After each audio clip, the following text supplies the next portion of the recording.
we have that power. Sex is not dirty, sex is normal. I'm going to go insane, and I'm going to take every single person with me. You have to read with one hand because your other hand is busy.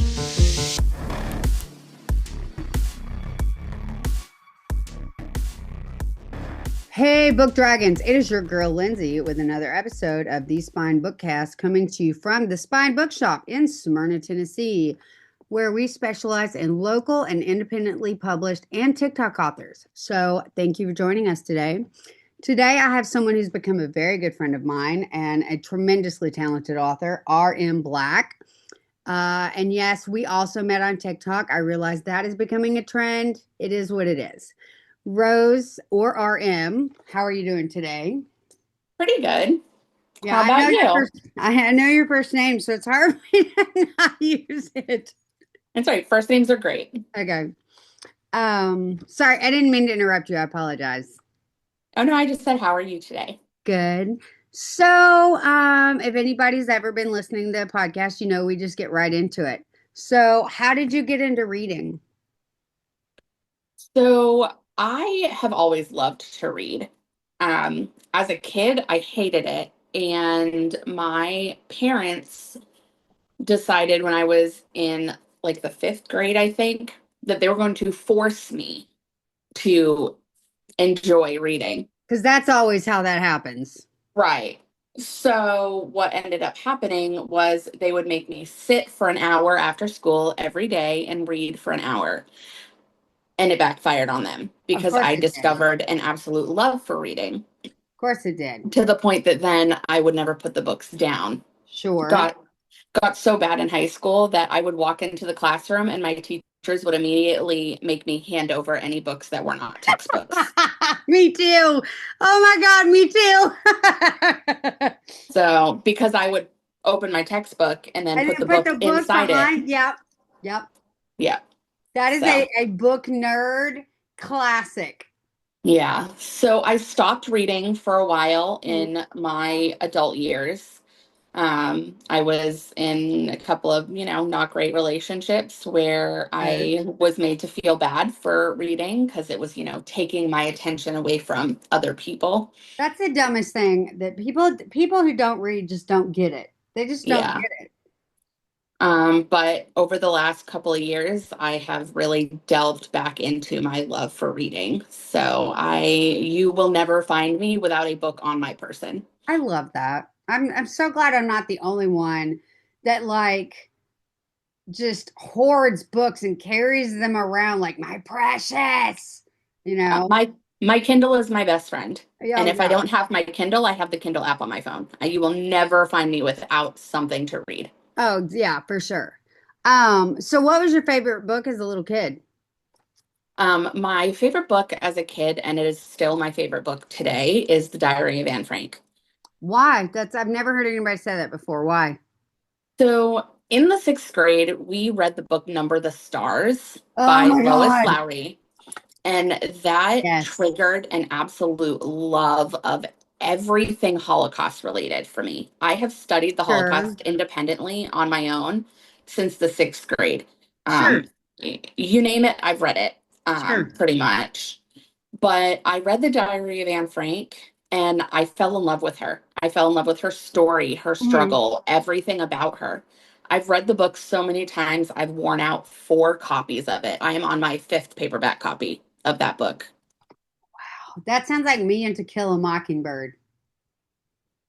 Like So, I think I've got 5 or 6 copies of that, and then 5 or 6 copies of Alice in Wonderland. yeah, it eventually got to the point in high school where my teachers would assign book reports and they would tell me specifically any book except The Diary of Anne Frank. That's awesome. So, Yeah. So, what are you reading now? Like, what kind of stuff do you like to read now? I'm really big into dark romance right now. Oh, yeah, there's a lot of us that are. I It started out with Haunting Adeline. That was probably my first like dark romance. Sure. And I've always, since a teenager, I've always loved like books with lots of smut in them. Sure. I I love it. But Back then it was like your grocery store historical Highlander romances that you could Yeah, get for like we seven call them dollars. Kroger porn. Exactly. Yeah. But no, I started out with Haunting Adeline, and that kind of just sparked a whole new love of everything dark and kinky. Well, it's so So funny that you say that because I don't know how old you are, but I'm a little bit older than you. And so for me, 34. okay, so I'm 48. So for me, I remember being in middle school reading Flowers in the Attic. I love that book. I have a Yeah, copy of so it on my that was shelf. exactly. So that was my whole intro to the whole dark romance genre thing. Yeah, I never thought of VC Andrews as dark romance until recently. Yeah. So I read the book Credence I'm working on last that. year. Don't get into too much. I'm only 2 chapters in. Okay, I won't get into too much, but I read Credence last year, and as I was reading that, um, it started to make complete sense why I loved VC Andrews so much growing up. Oh yeah. And my love of VC Andrews made my love of taboo romance make so Hmm. much more sense. Oh, for sure. Because like For sure. Flowers in the Attic, Rain, all of those books with those like taboo Mhm. like romances and Oh those yeah, for like sure. I loved that growing up and always thought I was kind of weird for liking that. I was like, this is one of those things that should give me the ick, but it doesn't. Hmm. Um, but yeah, so reading reading Credence and then also reading um Little Liar and Little Stranger I haven't earlier read this those, year. but those are on my list. So good. But again, Who are those by? that is by Lee Rivers. Okay. I'm Yeah. always writing titles down when I talk to you. Yeah, Lee Rivers. She's phenomenal and she writes a lot of like taboo familial romance. Okay. I know because So, that's a genre. What do you, and I asked somebody this last week, but I ask you too, because you're writing a book too, aren't you? yes, it Okay. comes out in August. We're going to talk about that in just a second. But what do you think it is with the obsession, because it is an obsession, let's be honest about it, with the genre of dark smutty romance, because it is like exploded, especially on Book Talk. Um, I don't know. I think it's just for so long people have tried to make sex a dirty thing. Hmm. And I think people and women in particular are just finally realizing like we have that power. Sex is not dirty, sex is normal. And you know what? Why not? Yeah, If you can't find somebody that's going to do it for you right, just write one. yeah, no, exactly. um so and And it's much better than porn.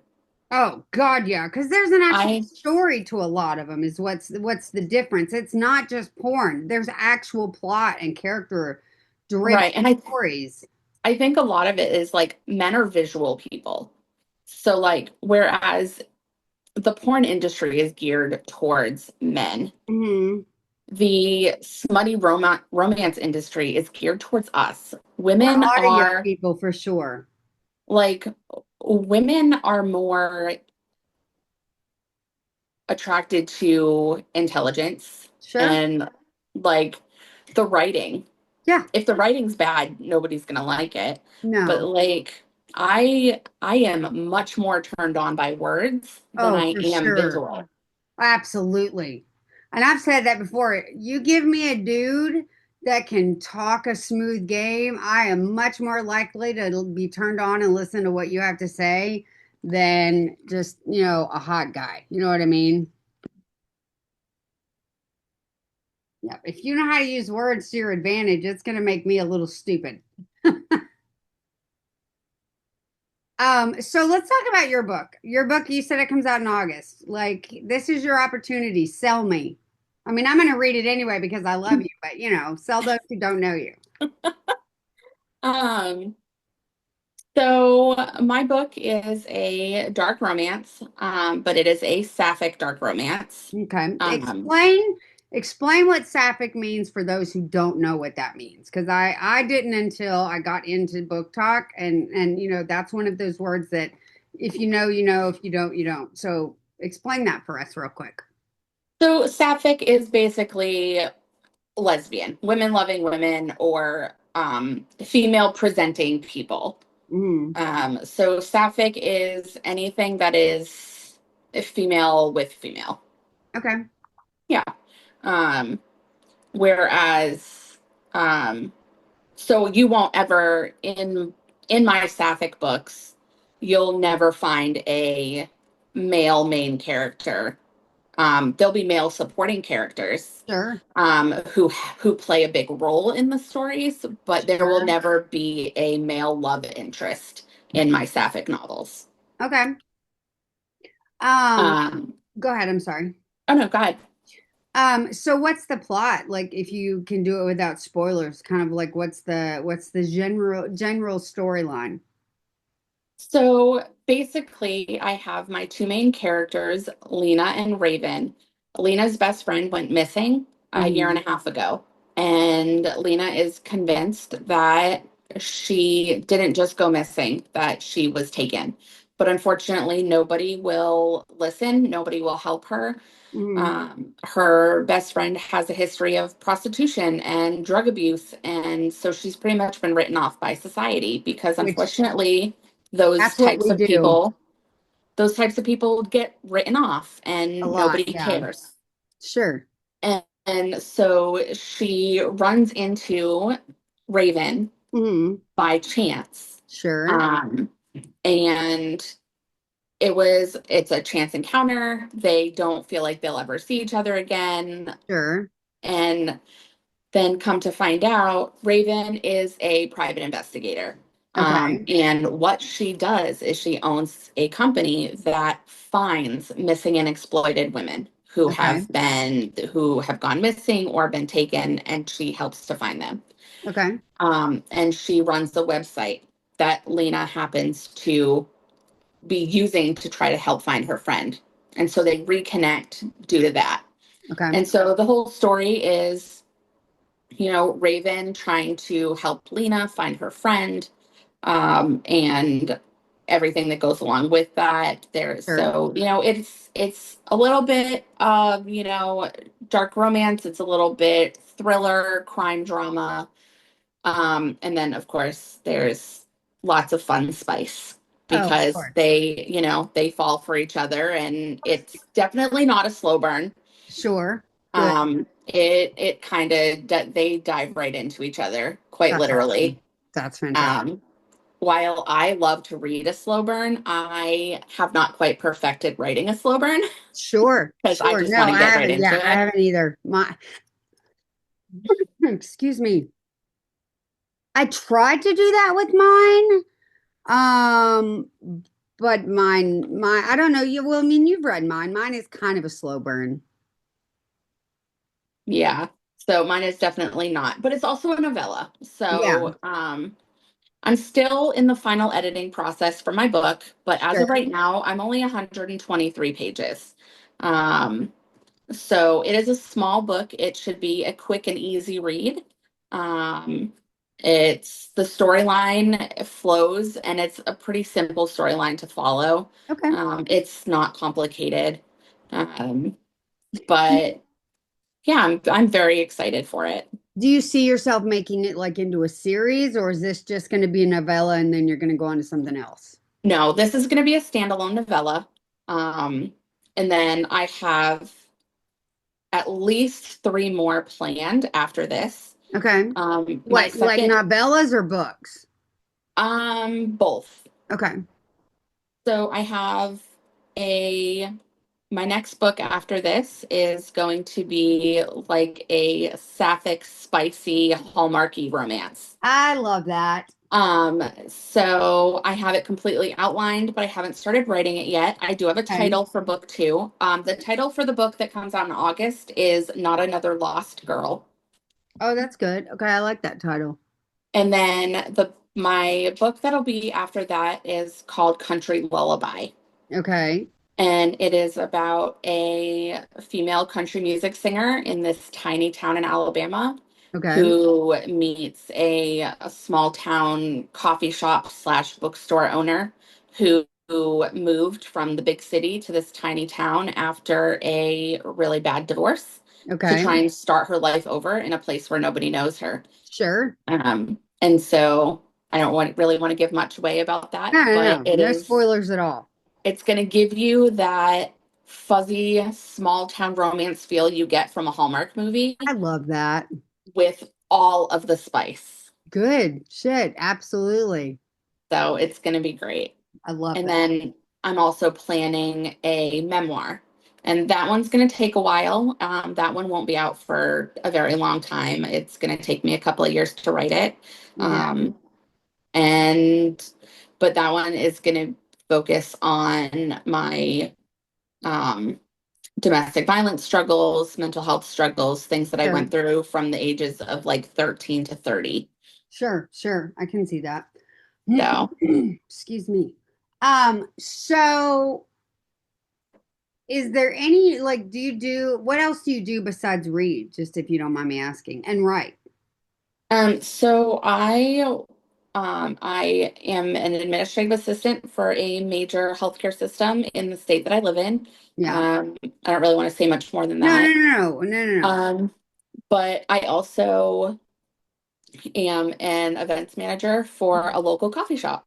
I love that. I love that I just like I think it's so funny that when you talk to authors or narrators or whatever, oh yeah, I'm a writer and a reader and I have these five other jobs.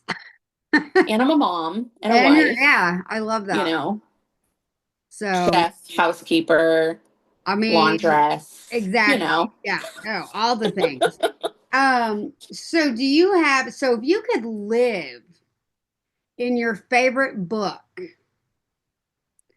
like, any book that if you could live in any book and like be not necessarily the main character, but like friends with the main character or something like that, what would it be? Well, I would not want to live in my favorite book. No. So we'll have to pick a different book. Oh yeah, no, no, no, no. Oh, that's a hard one.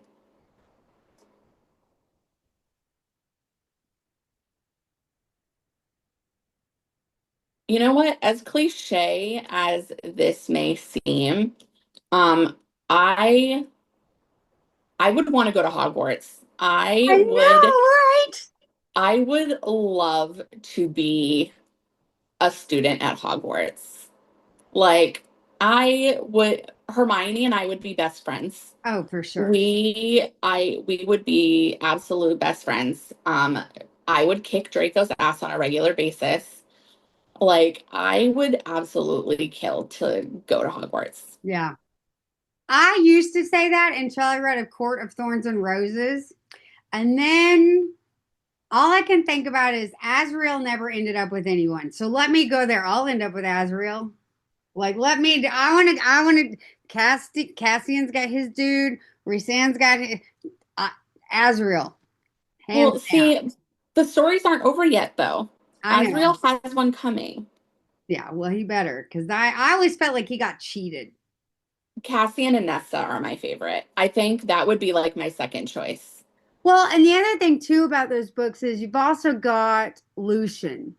I feel so bad for Lucian. I feel like he got totally screwed. Oh, 110%. And I hate that because I honestly feel like, Tamlin aside, he's a dipshit. And okay, so speaking of Tamlin, have you had that? It's called the Tamlin effect where everybody reads the first book. Oh, I love Tamlin. He's so great. And then all the ones who have read the rest of the series goes, okay. Yeah, so I am of the minority where I didn't like Tamlin from the get-go. Really? Okay. I never liked him. Really? Yeah, from the moment she met Reese, I Tamlin was nothing. Yeah, same. Like I I like never liked Tamlin him. I until always Reese thought entered, and it was I like, thought that he was a jerk. oh yeah. I thought that he was mentally abusive, and Mm, maybe that's just the the part of me that has survived domestic violence and yeah, narcissistic behaviors. sure. But yeah, I've never been a fan of Tamlin. And so I, when people are first starting out and they're reading and they're like, "Oh my God, Tamlin's fantastic. Oh my God." I'm like, "You just wait, honey, just wait." yeah. My But response to that is also, okay, because I right. know it's coming. No, I'm I feel also like of if the I'd have minority been, though, where I, Nesta is my favorite character. I hated Nesta. Holy Everyone hates her, shit, I and hated her. she is my favorite. I I adore get her. why she is I the way love she her is now. so much. Yeah. I will say though that I feel like that I would have broken my neck looking at Rhysand.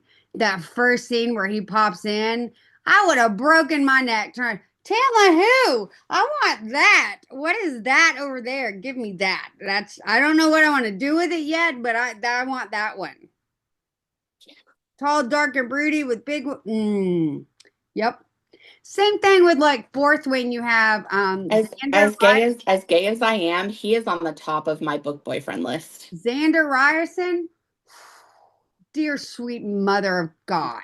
Oh yeah, Zayden is right there on the top of my Mm, book boyfriend shit. list. I think I'm gonna have to go back and finish Haunting Adeline because I got to the gun scene and I was like, nope. But you think I I should go love back? that Would it be scene. better to listen to it? Because like Lights Out was better as an audiobook. I don't think I would have enjoyed it as much as in reading it. So I read Lights Out and I devoured it. I don't do audiobooks. I have a Hmm. really hard time focusing on audiobooks. I can't listen to them. The one and only audiobook I've been able to focus on was the graphic audio for Fourth Wing. Oh yeah, But I no, also think the only reason I was able to focus on it is because I've already read it. sure. Well, that's how I was with Court of Thorns and Roses. I'd read every single book and I went in and I listened to all the graphic audios just because I wanted to hear what they sounded like. Yeah. I'm So, just audiobooks are not my thing. Honestly, I don't think my books will ever have audiobook versions. mhm. Um, unless it becomes like a really high demand. I don't think that's something that I don't think it's something I want to mess with. Never Um, occurred to me to do an audiobook until I heard Scott Welnowsky. And the minute he did my villain, it was just like, well, shit. Now I have to have an audiobook because he's right. amazing. Um, but yeah, I honestly I would just go back, restart Haunting Adeline, and push through it. Yeah. Ooh, that gun scene, mm, It was a lot for me. I loved it.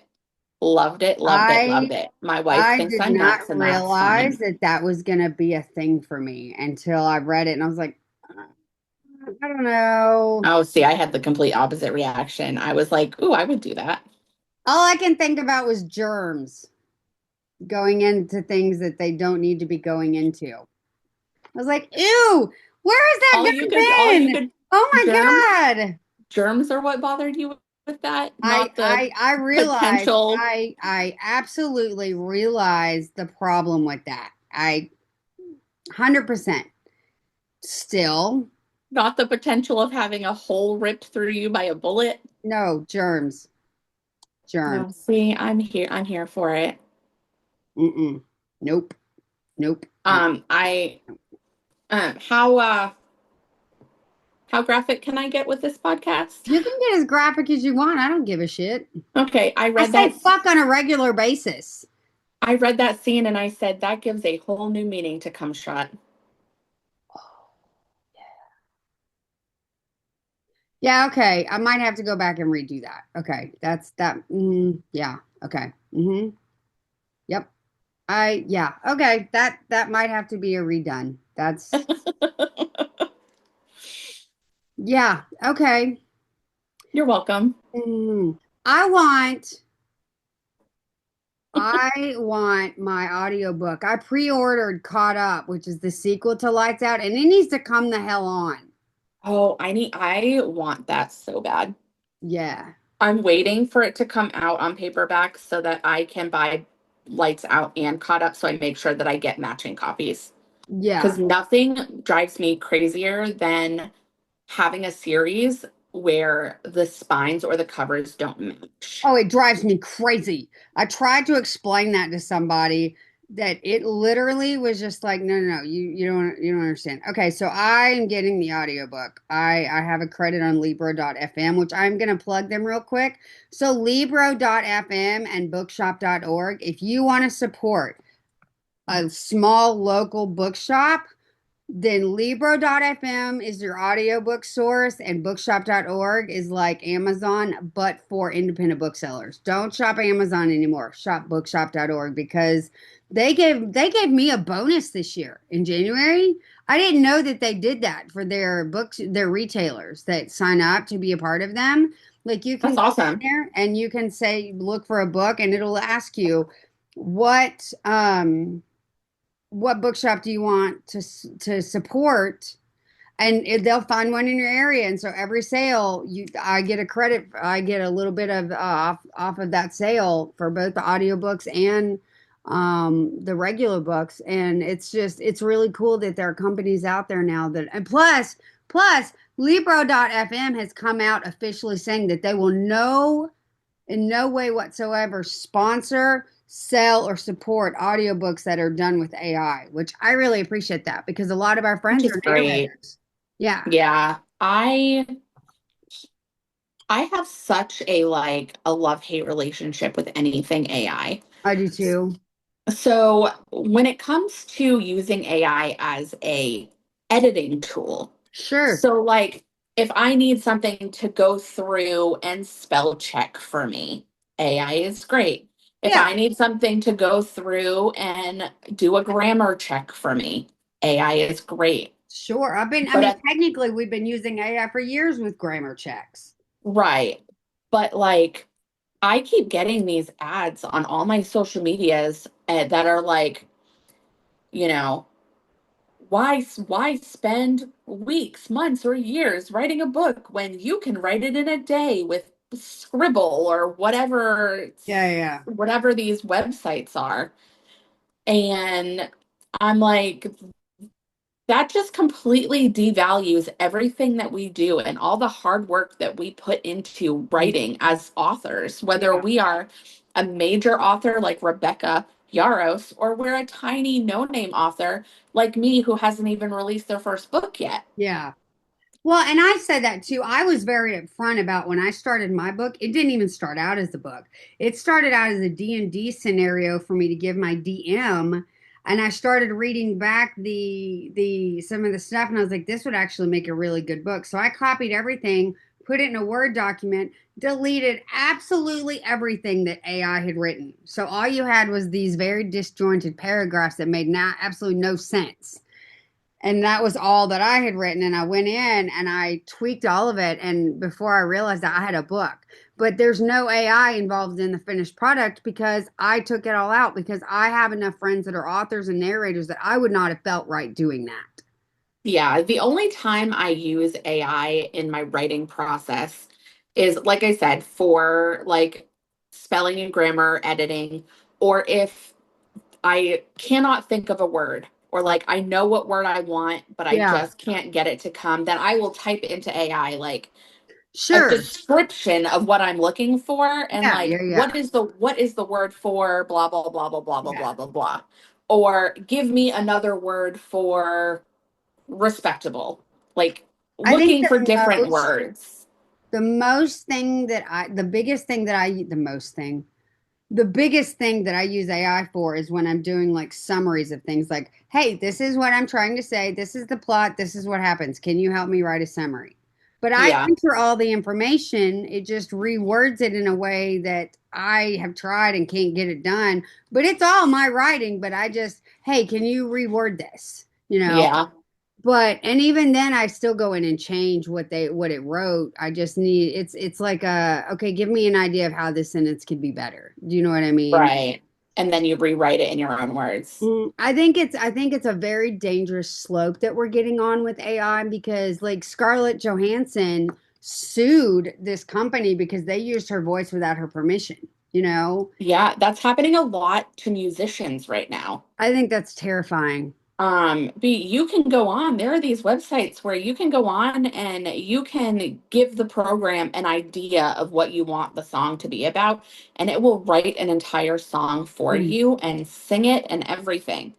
And what they do is like they steal other musicians' voices and they like hmm how they do it, I don't know, but they like take these voices and they like mesh them together to create a new voice. And like there are songs out there that are AI that you would never in a million years realize are Yeah. AI and It's a aren't really actually sung scary by a thing. real person. Yeah, it's a really really scary thing.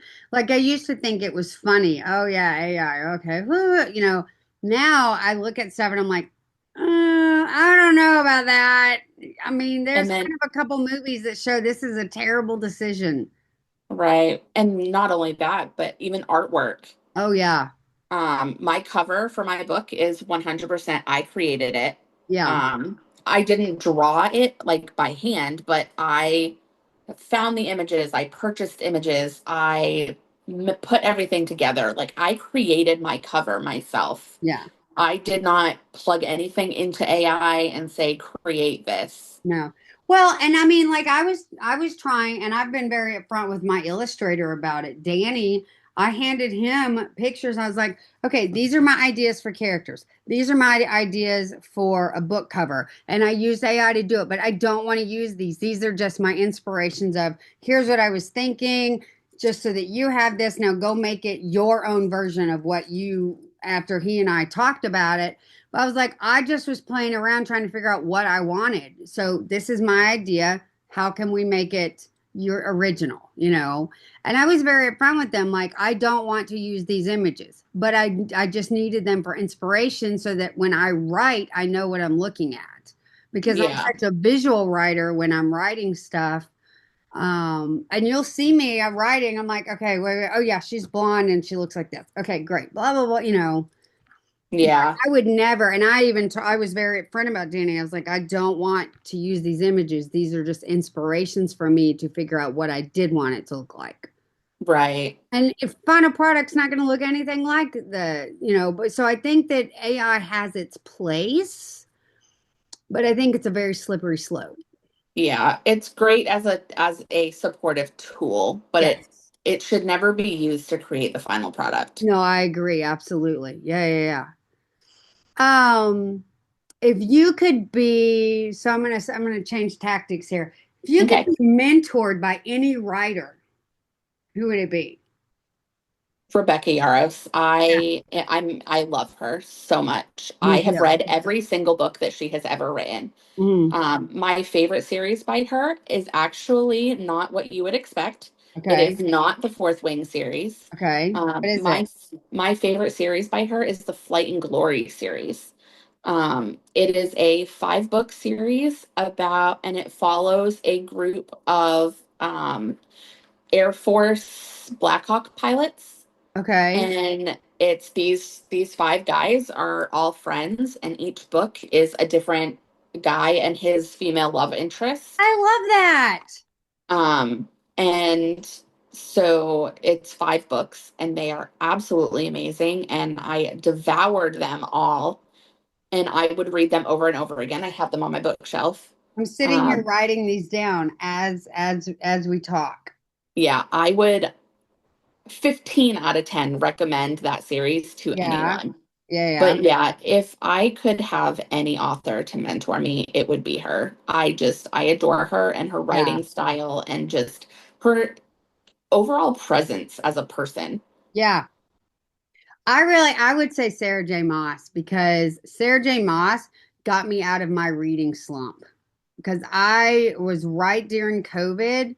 And I remember thinking, I don't want to read another freaking book. I'm tired of being in my house because I'm such an extrovert.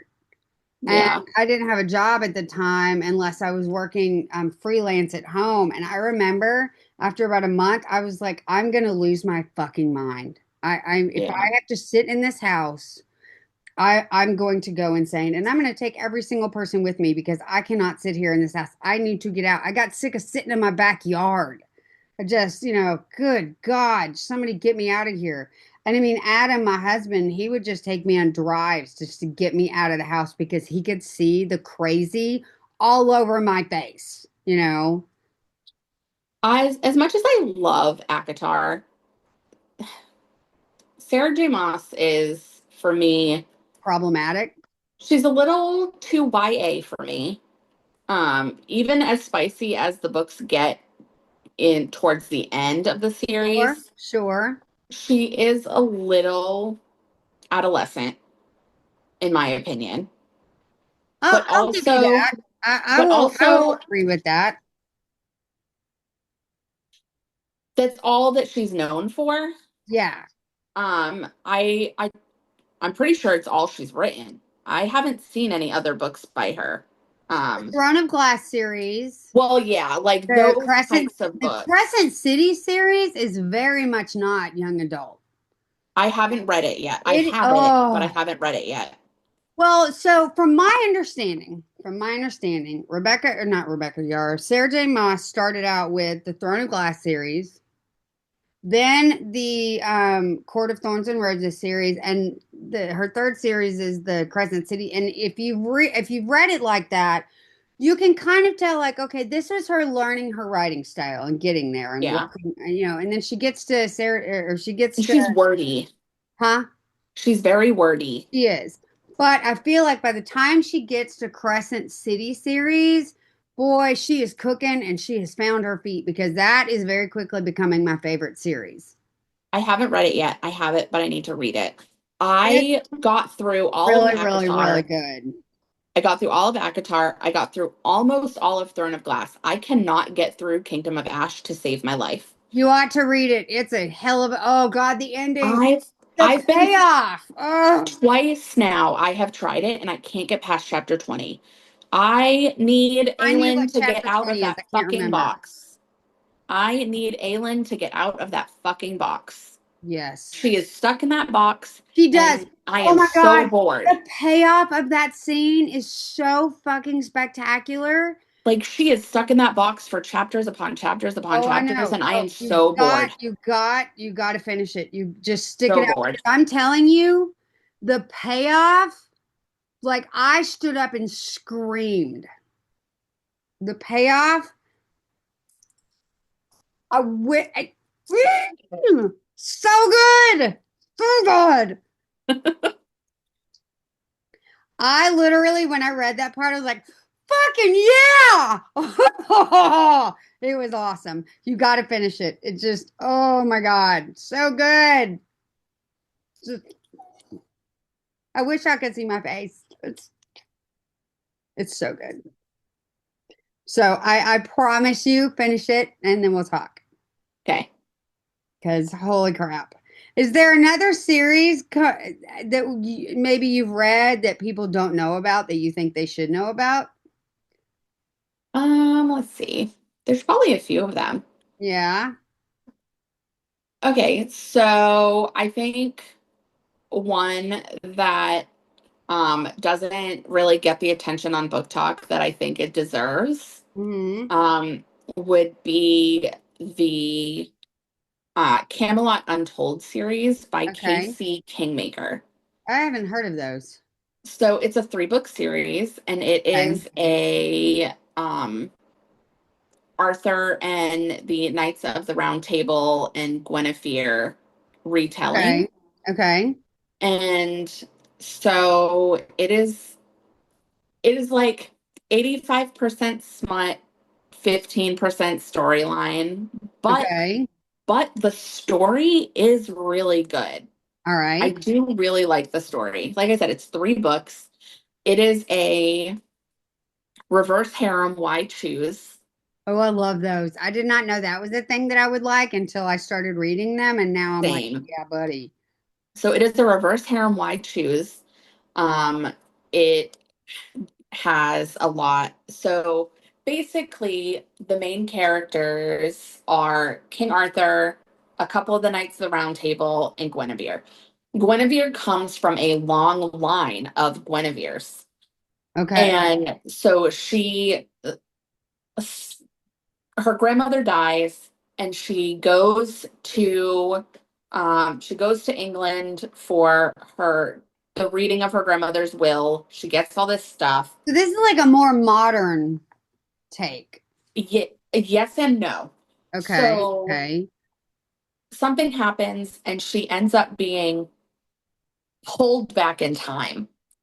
Oh, I love And those. yes, so she ends up pulled back in time, and it's like deja vu for Arthur and his knights, but she's never been there before. Okay. So she gets pulled back in time, and she meets these people. And throughout the story, she finds out that, her mother and her grandmother, like everybody has been through this, where Really? and so she's supposed to be able to like save the realm. And Okay. her family line will continue to get pulled back in time until there is a Guinevere that can save the realm. Okay. Okay. And so she ends up being that Guinevere that saves the realm. I love that.